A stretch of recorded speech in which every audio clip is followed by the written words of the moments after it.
성경에는 하나님께서 심판하시는 데 대한 상징적인 그 내용이 기록된 곳이 있습니다.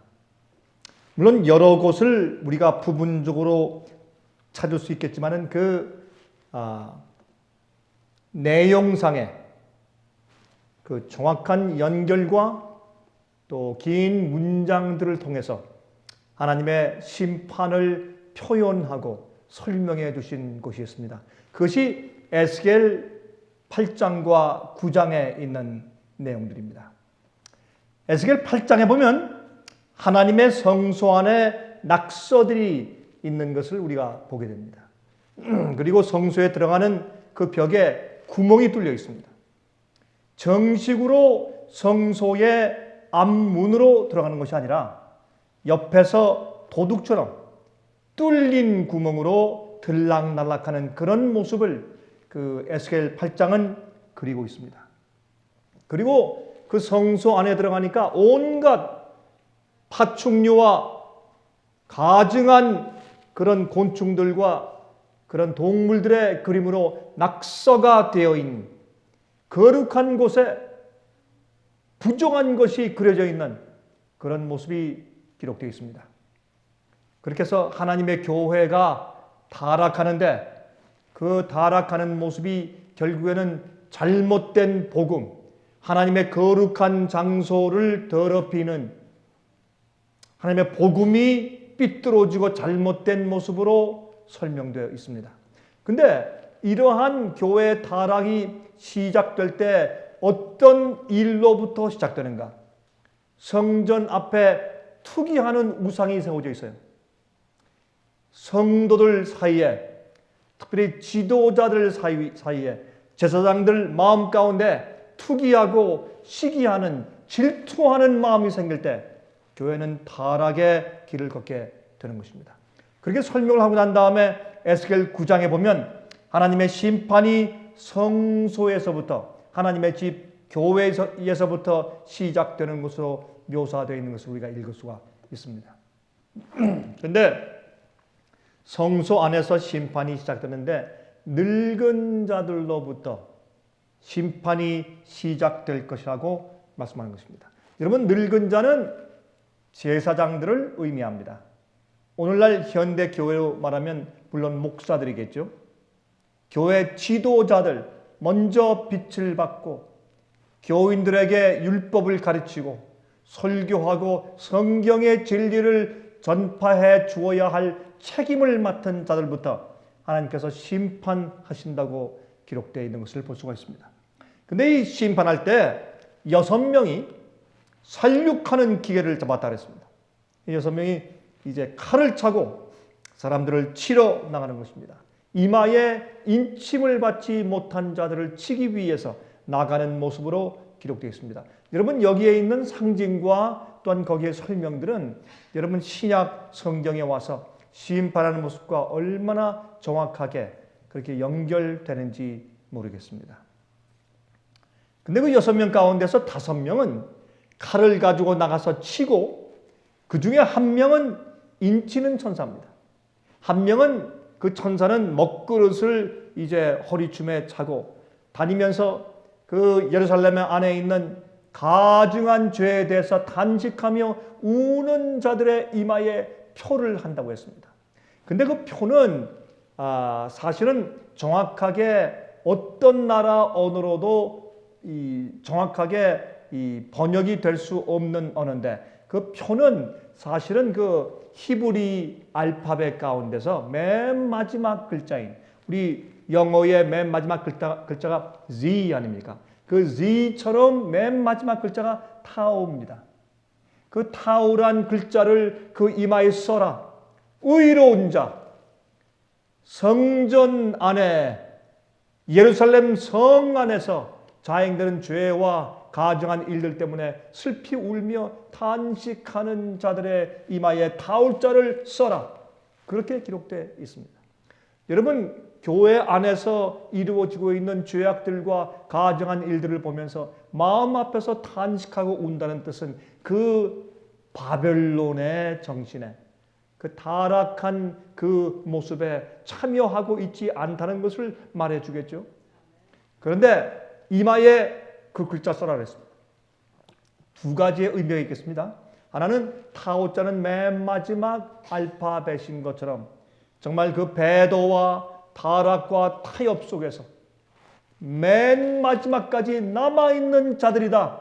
그런 표상이 될 수 있겠고, 또 더 중요한 것은 여러분 예수님께서 이 땅에 계실 때 그때 이 타오자를 서기관들이 쓸 때 그냥 X자를 썼습니다. 초소로 좀 빨리 쓰기 위해서 X로 표시했습니다. 그래서 이 X를 보면 다 타오라고 유대인들은 알고 있었습니다. 그러므로 그것은 십자가의 표시입니다. 그 십자가는 예수님께서 우리 죄를 용서하신 것뿐만 아니라 그 십자가의 사랑이 그 사람 마음속에 깊이 들어가서 이해하고 체험됐기 때문에 다시는 주의 법을 어기지 아니하고 죄와 가증한 일을 반복할 수 없는 사람이 되어버렸습니다. 다시 말해서 다시는 죄를 질 수 없는 사람이 되는데, 죄를 짓는 가능성이 제거된 것이 아니라 죄를 극복하고 이기는 것입니다. 주님의 사랑과 은혜가 더 크기 때문에, 훨씬 더 하나님의 은혜가 더 크기 때문에 죄보다 은혜가 더 크니까 그 은혜 속에 사는 사람들은 그런 모든 충동들과 밖에서 오는 유혹들을 극복하고 승리할 수 있게 되는 것입니다. 그런 자들에게 십자가의 표시를 하는 것입니다.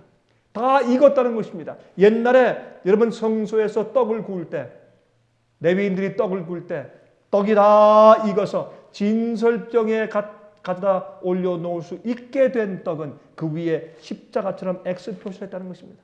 그들이 무엇인지 모르고 했습니다. 그러나 그것이 십자가의 표상이었습니다.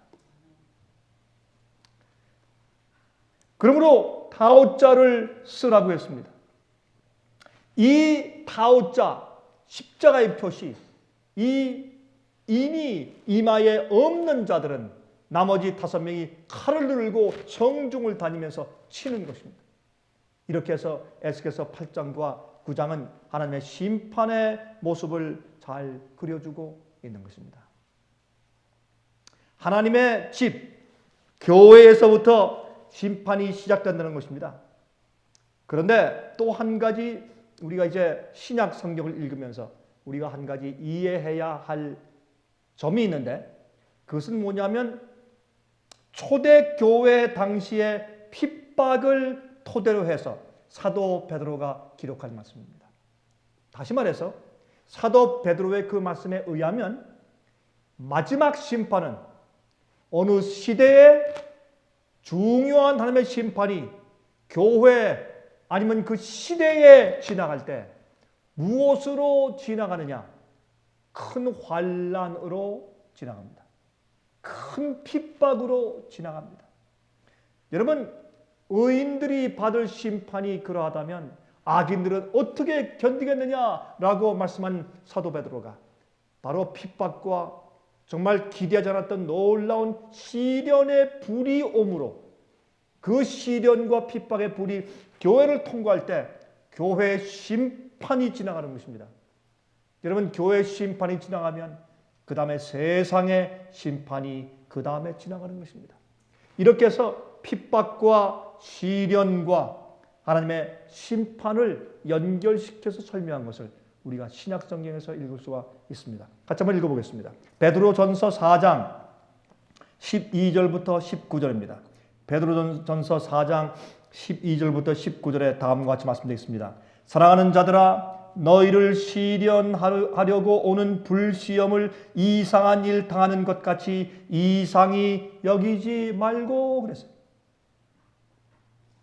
오직 너희가 그리스도의 고난에 참여하는 것으로 즐거워하라. 여러분, 시련과 고난과 핍박이 지나갈 때 우리 마음속에 있는 우리의 믿음의 척도가 폭로되는 것입니다. 드러나는 것입니다. 그것을 그리스도의 고난에 참여하는 것으로 즐거워하는 사람들과 아니면 두려워서 피하고 타협하는 자들, 두 무리로 갈라지는 것입니다. 그럼에도 불구하고 진리에 굳건히 서서 즐겁게 주님의 고난에 동참하는 자들이 있고, 아니면 두려워서 타협하는 자들이 생기는 것입니다. 여러분, 하나님께는 말이죠, 그저 눈에 보이지 않는 그런 조용한 하늘에서 심판뿐만 아니라 책을 펴놓고 그것을 다 검토하는 심판뿐만 아니라 이 세상에 있는 심판받는 자들이 자기들의 품성을 통해서 드러내는 그런 눈에 보이는 심판도 주님께서 실행하신다는 것을 우리가 분명히 이해해야 할 것입니다. 이는 그의 영광을 나타내실 때에 너희로 즐거워하고 기뻐하게 하려 함이라. 예수님께서 두 번째 이 땅에 재림하실 때, 큰 영광으로 오실 때, 그때 주님을 위해서 고난에 동참한 자들은 얼마나 기쁘겠어요. 내가 저 영광스러운 창조주 우주의 왕 하나님 저분을 위해서 내가 이 땅에서 조금이라도 그 고난에 동참했다. 주님의 은혜 때문에 나는 타협하지 아니하고 주님과 함께 서고 진리와 함께 섰었다 라는 그 뿌듯한 생각 때문에 그때의 성도들의 마음이 얼마나 즐겁고 얼마나 기쁘겠어요. 여러분, 그래서 우리가 이 땅에서 받는 작은 적은 그런 핍박들이나 고난들이나 시험들에 승리하십시오. 그것이 주께서 오실 때, 우리가 주 앞에 설 때 우리의 즐거움과 기쁨을 배가할 것입니다. 그렇게 사도 베드로는 여기에 말씀하고 있습니다. 너희가 그리스도의 이름으로 욕을 받으면 복이 있는 자로다. 영광의 영 곧 하나님의 영이 너희 위에 계심이라. 여러분, 우리가 예수님의 이름으로 진리를 위해서 욕을 먹고 핍박당할 때 우리 마음 가운데 기쁨이 있으면 그것은 성령의 역사입니다.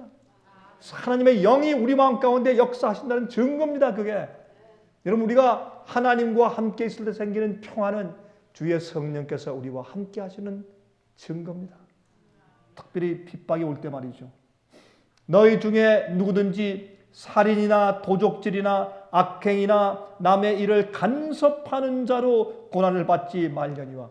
여기 재밌는데 말이죠. 고난은 남의 일을 간섭하다가도 고난이 온대요.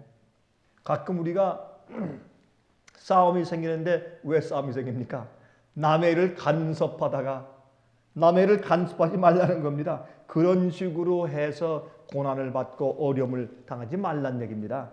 우리에게 고난이 오는 것은 무엇을, 만일 그리스도인으로 고난을 받은 즉 부끄러워 말고 도리어 그 이름으로 하나님께 영광을 돌리라. 의를 위하여 핍박을 받는 자는 복이 있나니. 그렇죠? 천국이 저희 것이라 했어요. 예수님께서 의를 위하여 핍박을 받는 자는 복이 있다고 말씀했어요. 복이 있다. 17절입니다. 17절. 하나님 집에서 심판을 시작할 때가 되었나니. 심판은 항상 진리를 먼저 받고 빛을 먼저 받은 자들로부터 시작합니다. 심판은 항상 교회에서 시작합니다. 그래서 하나님 집에서 심판을 시작할 때가 되었나니 만일 우리에게 먼저 하면 하나님의 복음을 순종치 아니하는 자들의 그 마지막이 어떠하며. 여러분, 하나님 집에서 주님께서 믿는 자들을 심판하실진데 믿지 않는 자들, 불순종한 자들에게 임하실 심판이 어떠하겠느냐, 그렇게 경고하십니다. 또 의인이 겨우 구원을 얻으면 경건치 아니한 자와 죄인이 어디서리요? 그러므로 하나님의 뜻대로 고난을 받는 자들은 또한 선을 행하는 가운데 그 영혼을 미쁘신 조물주께 부탁할지어다.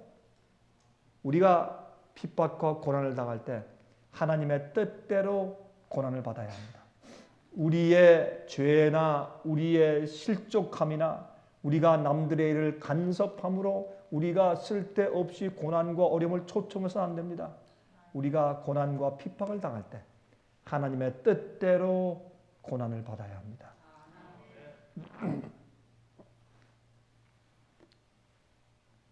베드로전서 5장 1절, 이제 베드로전서 4장 19절 읽은 다음에 그 다음 절인 베드로전서 5장 1절에 보면 이렇게 말씀했어요. 너희 중 장로들에게 고난하노니 나는 함께 장로된 자요 그리스도의 고난의 증인이요 나타날 영광에 참여할 자로다. 여러분, 우리가 주님과 함께 면류관 쓰기 전에 반드시 십자가를 지고 주님 따라가야 합니다. 너희가 너희 자신을 부인하고 너희 십자가를 지고 자기 십자가를 지고 와서 나를 쫓지 아니하면 내 제자가 될 수 없다고 말씀을 하셨습니다. 오늘날 많은 그리스도인 생활 가운데서 고난이 없습니다. 우리가 일부러 고난을 자초해야 한다는 얘기는 아니지만 그러나 우리가 진리 위에 살고 우리가 하나님의 말씀의 원칙대로 살고 계명을 지키며 살면 반드시 고난이 있습니다.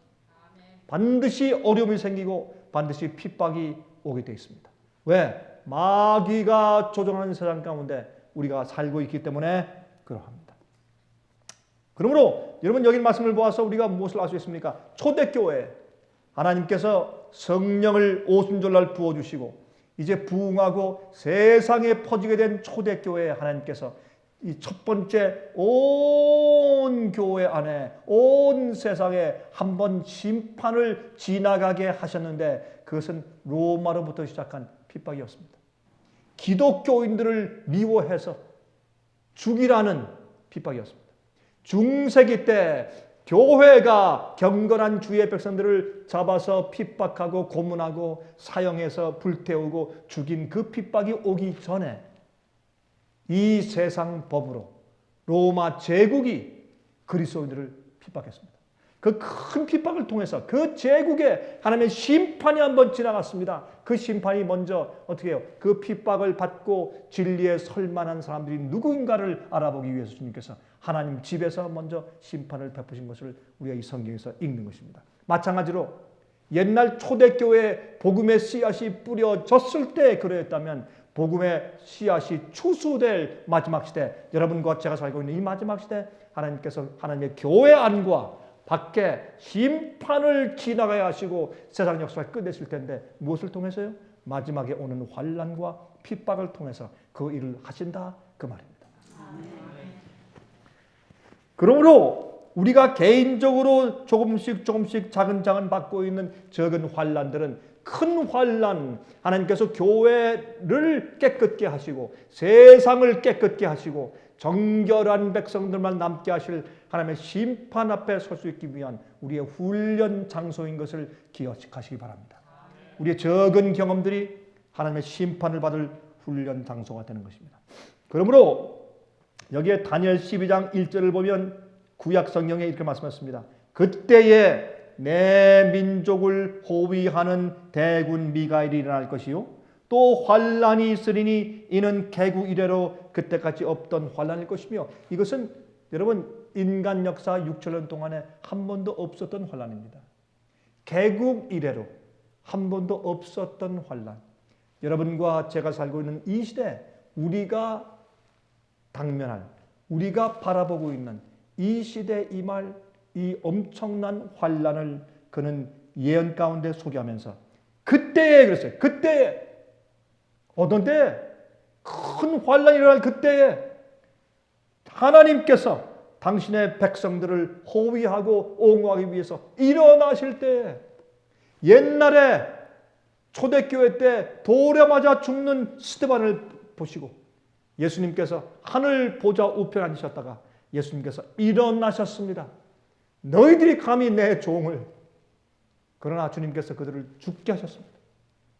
하나님께서 그 핍박 땅에 돌에 맞고 칼에 맞고 사형당하는 주의 백성들을 주님께서 그때는 보호하지 않고 죽게 주님께서 허용하셨습니다. 왜? 그 순교의 피들이 수많은 믿는 자들을 일으킬 것이었기 때문에 그 성도들의 핍박과 그 고난당하는 그 고통이 거름이 되어서 교회를 크게 부흥시키고 또 교회 안에 순교를 유지케 할 것이었기 때문에 주님께서 허용하셨습니다. 그러나 마지막 시대 개국 이래로 없던 환란이 일어날 때 하나님께서 대군이 일어나서 주의 백성을 호위하고 보호하시겠다고 말씀했습니다. 그때 이때에 내 백성 중 무릇 책에 기록된 모든 자가 구원을 얻을 것이라 했습니다. 이게 하나님의 인입니다. 하나님의 인침이 이마에 있는 자들만 생명책에 이름이 기록될 수 있습니다. 생명책에 이름이 기록된다고 하는 것은 무엇이냐면 그의 생애 전체를 심판하고 살핀 다음에 이 자가 영원한 생명을 받기에 합당한 자라고 하늘에서 판단되면 그 생명책에 기록하는 것입니다.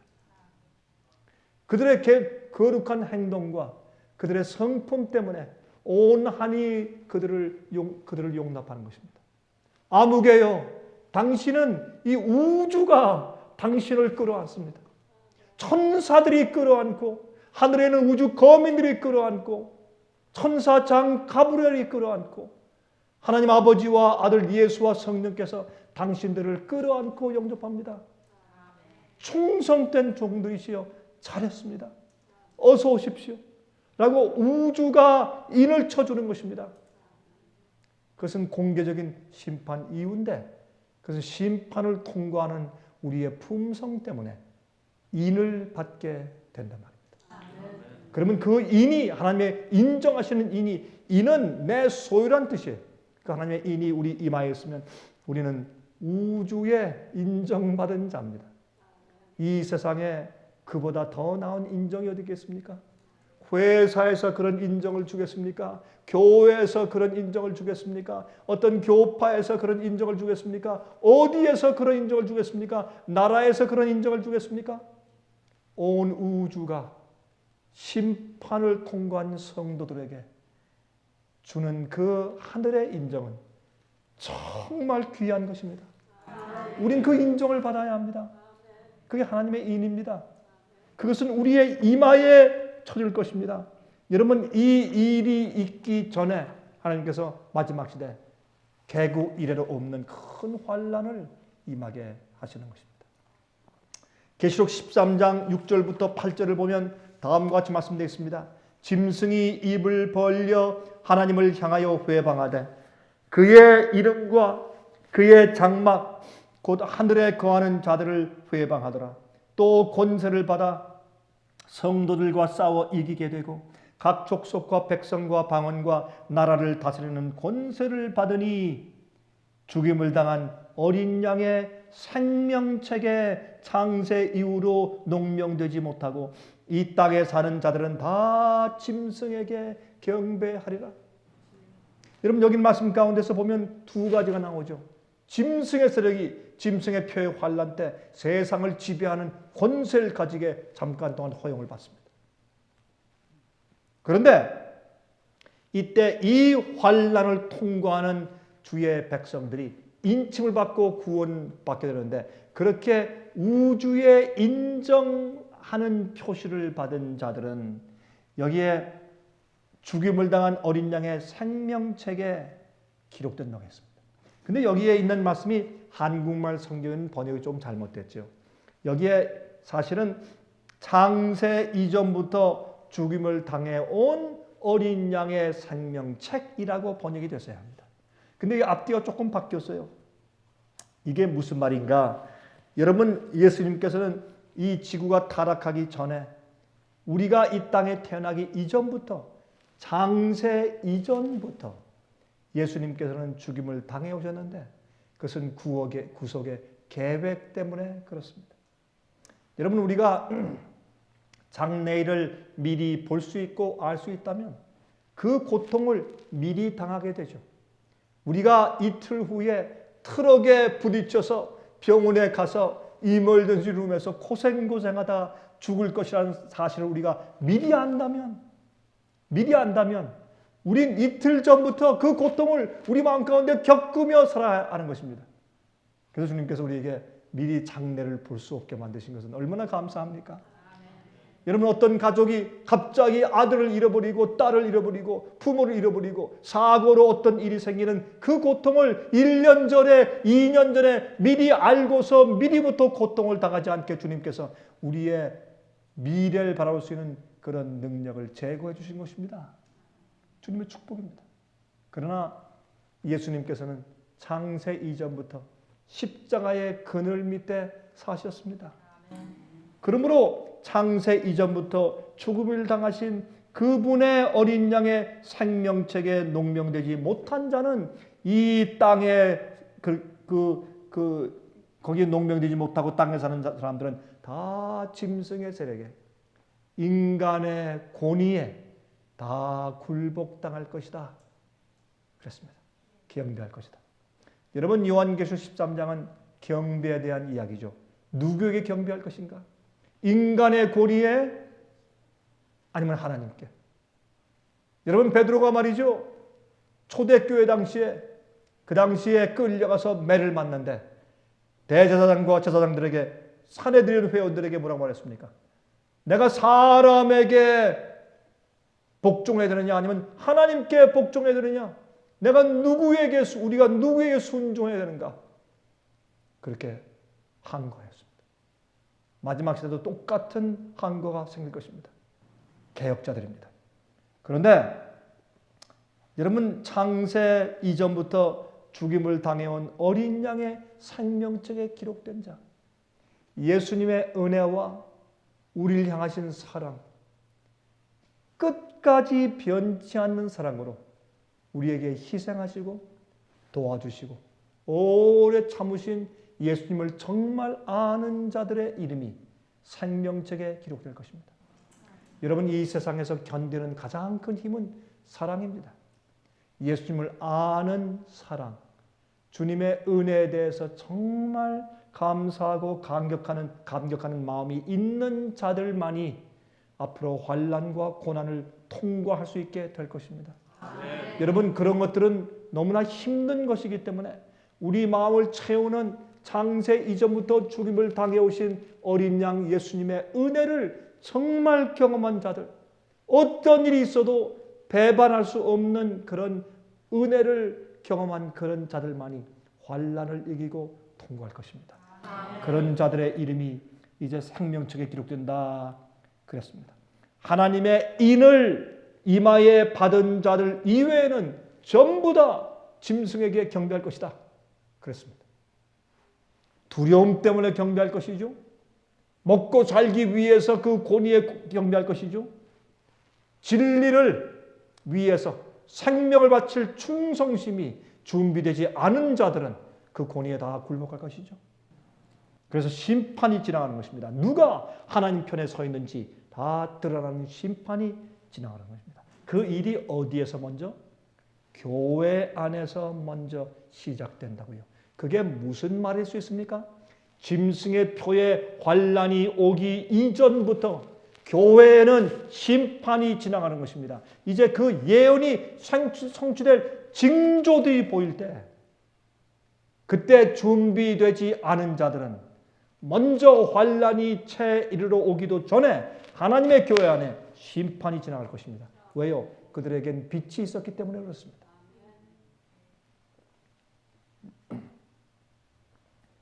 여러분, 하나님의 오래 참으심에도 한계가 있습니다. 왜 그렇습니까? 이 지구상의 죄의 역사를 계속 가도록 주님께서 그렇게 허용할 수가 없기 때문에 그렇습니다. 여러분, 전도서 8장 11절입니다.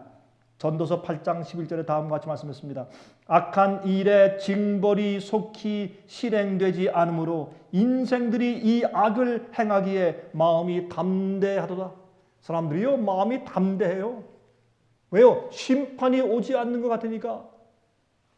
심판이 오지 않는 것 같으니까, 징벌이 임하지 않는 것 같으니까, 그것이 금방금방 실행되지 않는 것 같으니까 사람들이 악을 행하기에 마음이 담대해요.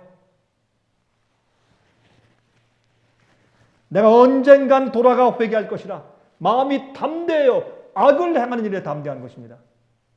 그러나 하나님의 집에서 심판이 먼저 지나갈 것을 우리가 알아야 합니다. 그러할 때 창세기 15장 13절부터 16절까지 이런 말씀이 있습니다. 여호와께서 아브라함에게 이르시되 너는 정령이 알라 내 자손이 이방에서 객이 되어 그들을 섬기겠고 그들은 400년 동안 내 자손을 괴롭게 하리니 그 섬기는 나라를 내가 징치할지며 그 후에 내 자손이 큰 재물을 이끌고 나오리라. 너는 장수하다가 평안히 조상에게로 돌아가 장사될 것이요. 내 자손은 4대 만에 이 땅으로 돌아오리니 이는 아모리 족속의 죄악이 아직 관영치 아니함이니라 하시더니. 여러분, 하나님께서 이스라엘 백성들을 애굽에서 400년 이상 종노릇하도록 주님께서 허용하셨습니다. 제일 처음에 애굽에 갔을 땐 종으로 간 것은 아니죠. 나중에 왕권이, 바로의 왕권이 바뀌면서 이제 종으로 전락합니다. 원래 요셉이 갔을 때 그때의 바로는 사실 가나안 땅에 있던 사람들이 내려가서 권력을 잡고 있었고 그 계통에 있던 사람이 바로가 되었어요. 그래서 사실은 요셉에게 큰 호의를 베풀 수가 있었습니다. 그러나 그 이후에 진짜 애굽 사람들이 반란을 일으켜서 바로의 왕조가 바뀌어버렸어요. 그 다음부터 그 전에 있던 힉소스 쪽에 총애받고 있던 이스라엘 백성들에게 핍박이 오기 시작했고, 그래서 이제 노예로, 종으로 전락하게 된 것을 우리가 이제 고고학을 통해서 아는 것입니다. 그런데 그때 하나님께서 수백 년 동안 그들이 노예로 고통당하는 것을 보시면서도 주님께서 그냥 허용하셨던 이유가 여기 나옵니다. 그것은 그 가나안 땅에, 특별히 그 당시 가나안 땅에서 가나안을 제일 크게 점령하고 있던 아모리 족속들의 죄악의 잔이 아직 다 차지 않아서 그렇다. 그렇게 말씀했습니다. 이것은 무엇을 말합니까? 여러분, 하나님께서는 다 아시죠. 그들의 마음을 아시고 동기를 아시고 책에 다 기록되어 있고, 그러나 세상 사람들이 볼 때, 천사들이 볼 때, 우주가 심판할 때, 이젠 잔이 찼습니다 라고 이해될 때까지 주님께서 기다리시는 겁니다.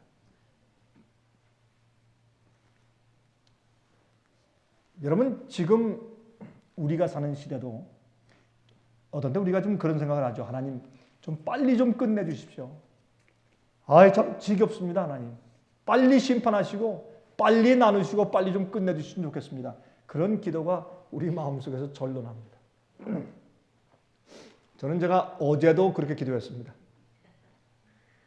어떤 일들을 보면 참 답답하니까. 예? 하나님께서 그 악인들을 보시고 왜 가만 놔두시는가? 제가 신문을 보다가 제가 그랬어요. 뉴스를 읽다가 하나님 이럴 수가 있습니까? 어떻게 이런 것을 가만 놔두십니까? 빨리 징치하시고 끝내주시지. 그런 기도가 올라오더라고요. 여러분이시여, 그러나 하나님께서 무엇을 감안하셔야 되는가? 가만히 생각하면 하나님은요, 참 공평하시고 합리적인 분이세요. 그것을 어떻게 할 수 있는가? 우리는 한 세대만 살다가 죽어요.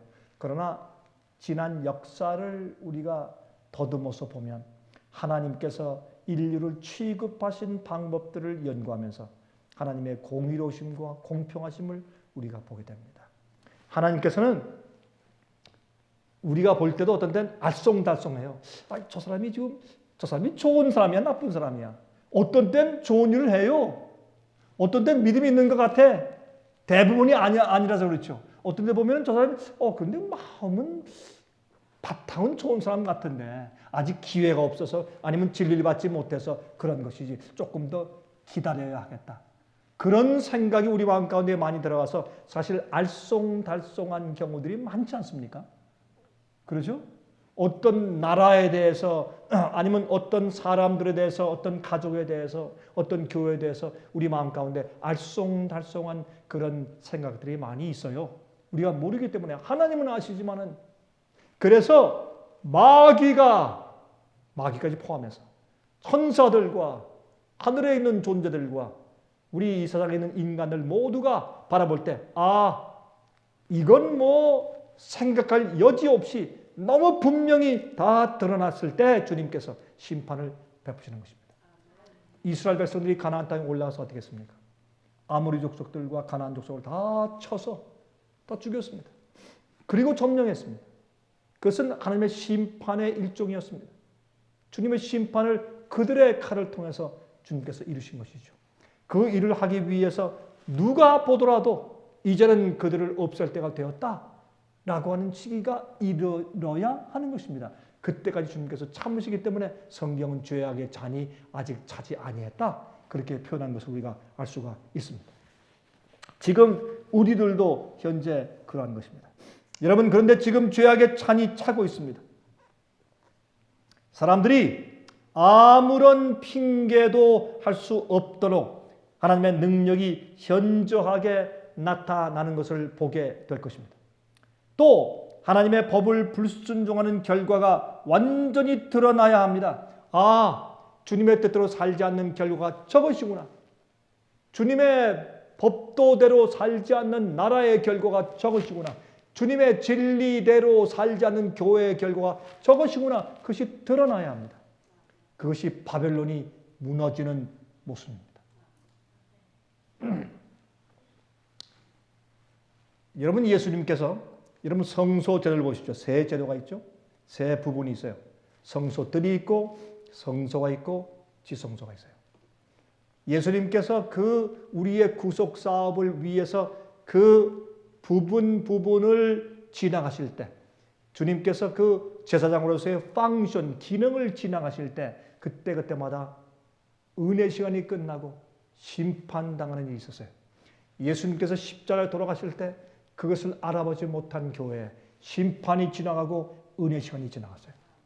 예수님께서 하늘 성소에 들어가서 제사장 되시는 그 일을 거절하고 이해하지 못한 교회에 심판이 지나가고 또한 은혜 시간이 지나갔어요.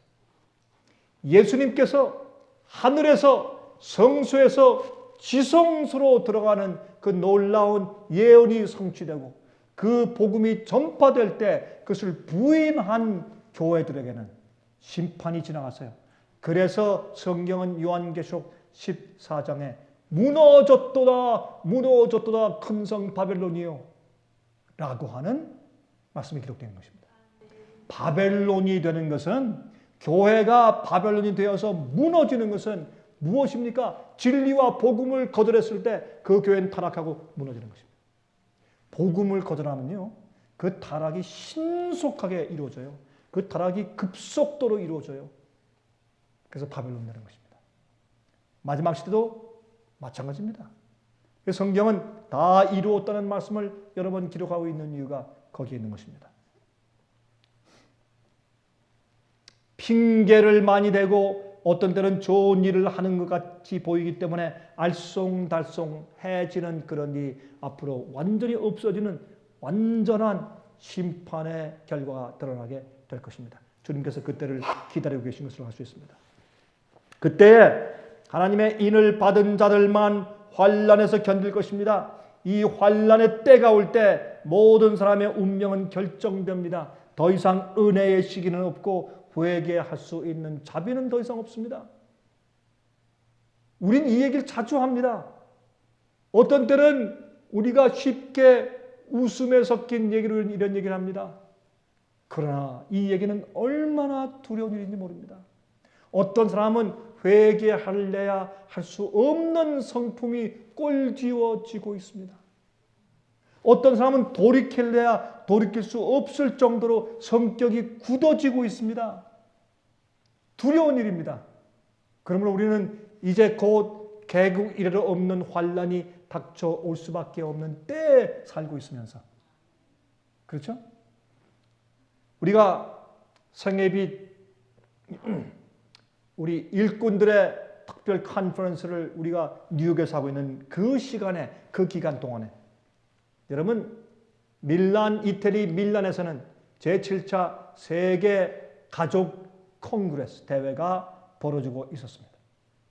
여러분, 그것은 무엇입니까? 여러분, 그 주제가 패밀리 가족인데 그 총 주제가 work and celebration이에요. 일과 축제입니다. 다시 말해서 이제 썬데이에 가족이 쉬고 연합할 수 있어서 그것밖에는 가족이 이 세상에 의해서 살아남을 길이 없는데, 그렇게 연합하여서 이제 정말 가족의 올바른 기능을 하게 되면 그 힘으로 일주를 살게 되고 그 다음에 온 사회에 좋은 영향을 끼치기 때문에 사실은 가족의 근본은 일요일 준수다 라고 선포하는 것이 그 패밀리 컨그레스의 목적이었습니다. 여러분이시여, 이 세상에는 정말 하나님의 말씀 말고 인간의 권위의 그런 힘들이 아주 강력하게 세워지고 있는 것을 우리가 볼 수 있는 것입니다. 여러분, 살아계신 하나님의 인이 그분의 백성들에게 지켜주고 있습니다. 용의 군대와 세상의 권세로 더불어서 맹렬하게 싸우는 주의 성도들이 성령을 받아야 합니다. 성령의 은혜와 능력이 없이는 그 전쟁을 싸울 수가 없습니다. 여러분, 하나님의 인은 무엇인가? 결론적으로 그러면 하나님의 인은 여러 가지 설명할 수 있겠지만 우리가 일반적으로 상식적으로 이해할 수 있는 면에서 설명합니다. 하나님의 인은 계속적이고 반복적이고 습관적인 행동들과 생각들로 꼴지어지고 고착되는 것이 인입니다. 짐승의 인이 있고 마귀의 인이죠. 살아계신 하나님의 인이 있어요. 마지막 시대는 두 가지 인밖에 없습니다. 하나는 짐승의 표라고 부르고 하나는 살아계신 하나님의 인이라고 성경은 부릅니다. 그런데 이 인을 받는 것은 무엇인가? 이런 인을 받든지 저쪽 인을 받든지 인은 계속적이고 반복적이고 습관적인 행동들과 생각들로 꼴지어지고 고착되는 것입니다. 같은 일을, 같은 생각을 계속하고 같은 행동을 계속하고 같은 말을 계속하면 거기에 의해서 우리의 두뇌가 꼴지어지고 고착됩니다. 안 할 수가 없어요. 꼭 그렇게 살고 그렇게 생각해야 돼요. 그렇게 말하고 그렇게 살아야 합니다.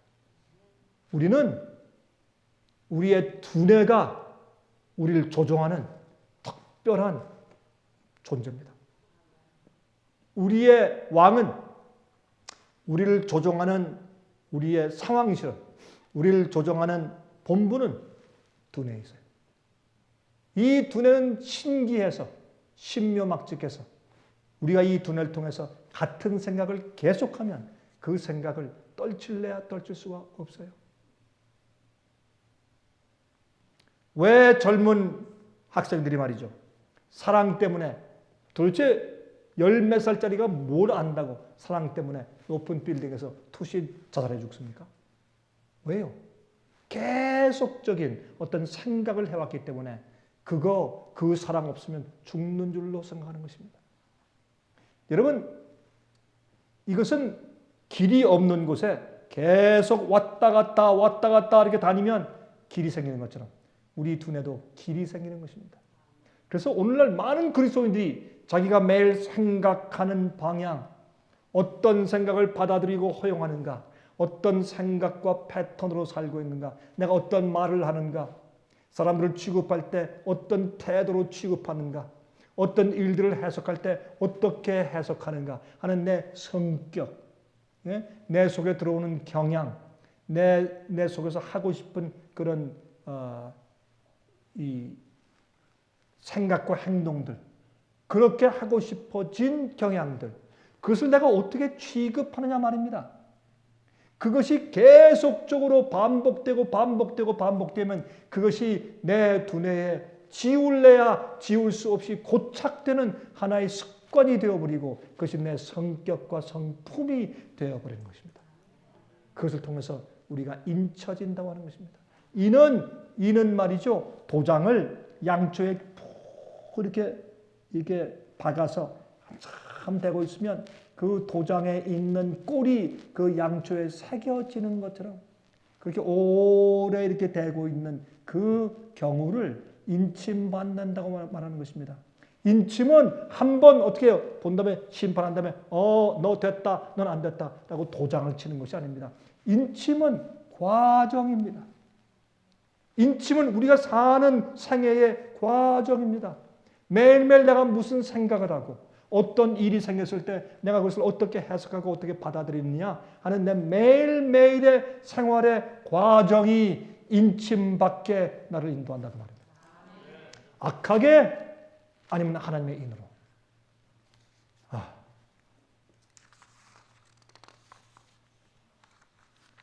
용기, 백절불굴의 인내, 믿음, 구원하신 하나님의 능력을 무조건 신뢰하고 따라가는 믿음들, 이런 것들은 순간적으로 주어지는 것이 아닙니다. 이것은 오랜 경험을 통해서 단연간의 경험에서 얻어지는 것입니다. 우리가 이것을요 매일매일 생활에서 그렇게 살기로 결정하고 그렇게 꾸준히 나가야 합니다. 잘못된 생각과 경향을 물리치고 받아들이지 아니하고 긍정적이고 좋은 성령의 은혜대로의 생각을 가지도록 우리가 결심해야 합니다. 그런 말을 하고 그렇게 서로 취급하고 그러한 태도를 가지고 살기로 선택해야 합니다. 그래서 습관적으로 매일 반복해야 합니다. 처음에는 힘듭니다. 그러나 고칠 거 고쳐야 합니다. 그리고 진리를 위해서 예수님의 생각과 품성대로 살기 위해서 끊임없이 노력하고 우리 자신과 싸우고 투쟁해야 합니다. 여러분, 구원은 투쟁 없이 쉽게 얻어지는 것이 절대로 아닙니다. 그렇게 해서 우리가 인침받는 경험을 해야 합니다. 거룩한 노력의 생애와 의에 대한 확고한 집착에 의하여 하나님의 자녀들은 그들의 운명과 성품을 인치는 것입니다. 그런 식으로 살다 보면 자연히 우리의 생각과 사고와 구조가 우리의 말과 생각들이 그렇게 꼴지어져 버리는 겁니다. 그게 인침을 받는 것입니다. 인침은 어떻게 잘못 살다가도 마지막에 잠깐 회개해서 어떻게 되겠지. 그러면 주님께서 어떤 하늘의 도장을 내 이마에 쳐주시겠지. 착각입니다. 오늘 이 시간에 우리가 인침을 받고 있는 것입니다. 진리를 들을 때 성령의 감독이 우리 마음 가운데 들어올 때 그대로 살기 위해서 결심하고 그대로 나아가면서 하나하나 생각과 말과 행동을 주님의 편에 두고 우리가 끊임없이 나아갈 때 그때 하나님의 형상이 우리 이마에 조금 더 깊이 새겨지고 있는 것이란 말입니다. 여러분, 초기의 그리스도인들이 말이죠, 산과 광야로 추방되었을 때, 지하 감옥에 들어가서 기아와 추위와 고문으로 죽게 되었을 때 그들의 기쁨이 무엇인 줄 아십니까? 아, 이제 곧 순교당하겠구나. 3일 있으면 내가 사형을 당하겠구나.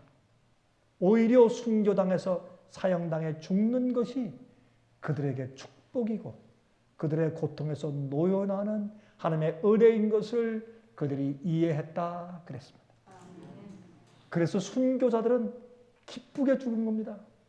오히려 순교당하지 않는 것이 더 큰 고통일 수 있다는 것을 깨달은 사람들이 기쁨으로 화영대 앞으로 나가는 것입니다. 여러분, 우리가 앞으로 환난을 통과할 때 어떤 입장에서 통과할지 우리는 모릅니다. 하나님은 아시죠. 그러나 하나님의 인이 이마 가운데 있는 사람들, 참 은혜스러운 그런 태도와 품성으로 어떤 고난과 핍박이 올지라도 염려치 않을 것입니다. 짐승에 있는 사람들이 두렵지 하나님의 인 있는 사람들은 왜요? 그들이 매일매일 생활에서 긍정적인 믿음을 습관적으로 실행했어요. 그런 생각하기를 실행한 사람들이에요. 그런 주님을 위해서 참는 인내를 매일매일 반복적으로 실행해서 그것이 꼴지어져서 그들의 성품이 되어버렸기 때문에 아무리 어려운 입장에서도 그들은 긍정적으로 기쁘고 은혜스럽게 받아들이는 성품이 있는 사람들이에요.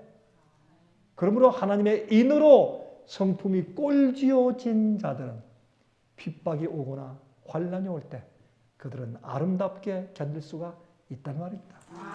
그게 하나님의 인이에요. 여러분, 요한계시록 7장 1절부터 4절에 보면 우리 잘 아는 말씀입니다. 이 일 후에 내가 내 천사가 땅 내 모퉁이에 선 것을 보니 땅의 사방에 바람을 붙잡아 바람으로 하여금 땅에나 바다에나 각종 나무에 불지 못하게 하더라. 또 봄에 다른 천사가 살아계신 하나님의 인을 가지고 해 돋는 데로부터 올라와서 땅과 바다를 해롭게 할 권세를 얻은 내 천사를 향하여 큰 소리로 외쳐 가로되 그랬습니다. 여러분 여기 보면 인치는 천사가 있죠. 이것은 에스겔서 9장에 있는 먹을 찬 인치는 표하는 천사와 같은 천사죠. 가로되 우리가 우리 하나님의 종들의 이마에 인치기까지 땅이나 바다나 나무나 해하지 말라 하더라. 여러분 이것은 무엇입니까? 천연재해입니다. 이 재해가 이제 엄청나게 오고 있습니다.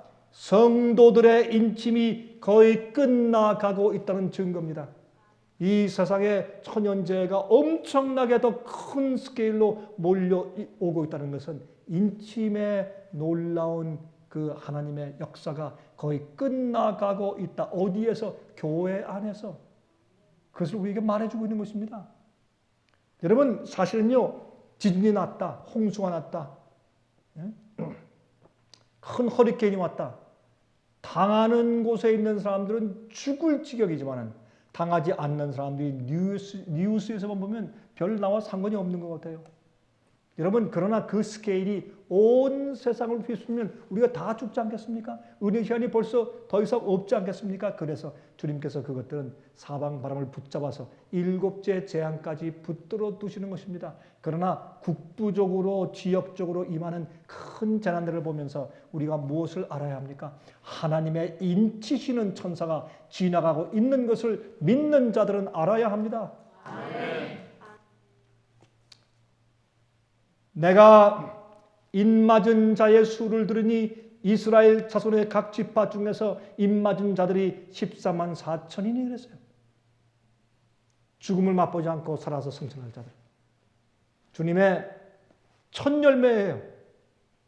이 세상에 있는 모든 사람들에게 심판이 지나가고 정말 마지막에 하나님의 인을 받은 자들이 정말 누구인지, 어떤 일이 있어도 영원한 하늘에 알맞은 자들처럼 생애한 자들이 누구인지 주님께서 보여주시는 마지막 성도들 14만 4천, 그들을 죽지 않고 살아서 승천하게 주님께서 데려가시는 것입니다. 그런데 이 무리를 하나님의 인과 연결시켜서 말씀하고 있는데, 여러분 사실은요, 우리가 죄 때문에 죽습니다. 죄의 결과는 죄 삭은 사망입니다. 그러나 죽지 않을 수 있는데 우리의 죄의 성품이 용서받았을 뿐만 아니라 죄를 짓지 않는, 승리하고 극복하는, 어린 양만 따라가는 아름다운 습관으로 반복적인 생애를 통해서 그 습관이 완전히 그 이마에 두뇌 꼴지어진 사람은 죽지 않아도 됩니다. 죽음의 선고가 지나갑니다. 영원히 삽니다. 한 번도 죽는 경험을 하지 않고 영원히 살 수 있습니다. 그런 사람들은 태어나서부터 죽음의 그늘이 없습니다. 영원히 존재합니다. 그러면 그들은 한 번도 범죄하거나 타락해 본 적이 없는 하늘 천사들과 운명이 꼭 같습니다. 천사들도 창조받은 때부터 한 번도 죽는 경험을 해보지 않고 영원히 살지 않습니까? 그리고 마지막 시대 14만 4천은 죽는 경험 없이 태어난 다음부터 영원히 삽니다. 이들이 천사가 아닙니까? 이게 인침입니다. 이 인침이 우리의 이마에 있으면 우리는 심판에서 정죄받지 않는단 말입니다.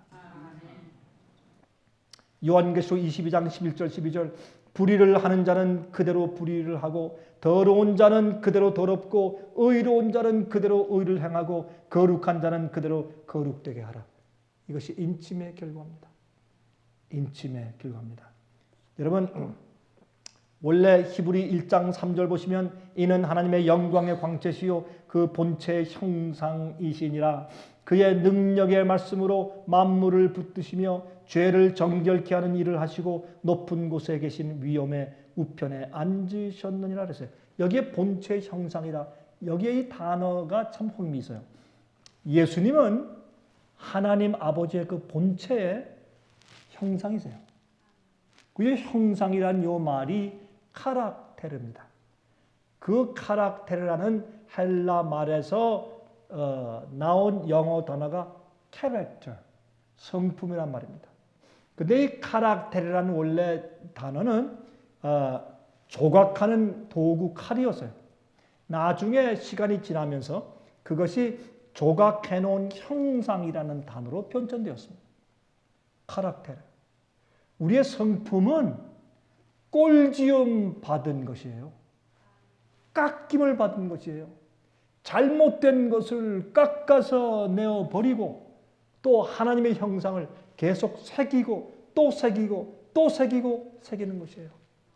그래서 우리 이마에 새겨진 것, 그것은 매일매일의 굴복이요, 매일매일의 죄와의 투쟁이요, 매일매일 예수님의 은혜를 통해서 마음 가운데 들어온 성령의 은혜로 승리하는 경험들이에요. 매일매일 반복적인 습관과 행동들 때문에 하나님의 진리와 주님의 성품이 우리의 이마에 각인되는 것입니다. 그 하나님의 인이 여러분과 제 이마에 확실하게 각인되기를 간절하게 바랍니다. 아멘. 한번 기도하겠습니다. 자비하신 하늘에 계신 우리 아버지, 이 세상은 얼마 남지 않은 것을 우리가 느끼게 됩니다. 자비하신 아버지시여, 저희를 도와주셔서 무엇보다 매일매일의 삶에서 의로운 생각과 말과 행동들과 또한 우리가 남을 취급하는 습관들이 우리 속에 계속 각인되게 해 주시옵소서. 매일매일 그렇게 살길 원하고 올바른 선택을 하기 원합니다. 매일매일 투쟁하여 죄와 악을 극복하고 승리하길 원합니다. 하나님, 습관적인 우리의 그런 행동들 때문에 우리 속에 예수님의 형상이 새겨지게 해 주시옵소서. 마지막 시대에 어떤 일이 있어도 충성스럽게 견딜 수 있는 하나님의 인을 원합니다. 모든 악을 승리하고 우주가 인정하는 표를 받기 원합니다. 저에게 하나님의 인을 쳐주시옵소서. 예수 그리스도 이름으로 간절하게 기도합니다.